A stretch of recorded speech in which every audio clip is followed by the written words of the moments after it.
শোক ঘোষণা করা যাবে না।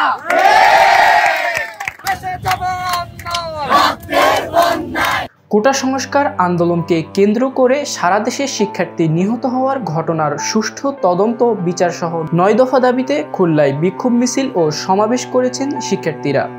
আজ মঙ্গলবার নগরের শিববাড়ি মোড়ে এ কর্মসূচি পালন করা হয়। দুপুর ১২টা থেকে দুপুর ২টা পর্যন্ত চলমান এই কর্মসূচিতে জেলার বিভিন্ন স্কুল ও কলেজের শিক্ষার্থীরা অংশ নেন।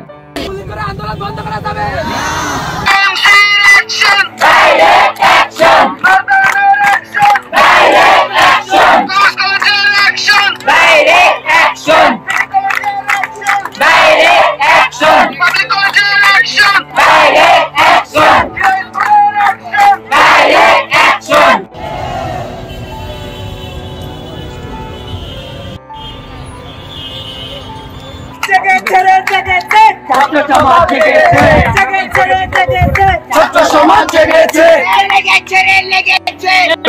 আগুন লেগেছে। আর কত মায়ের বুক খালি হলে আপনার স্বজন হারানোর শোক কাটবে। ছাত্র সমাজ জেগেছে, আমার ভাইয়ের রক্ত।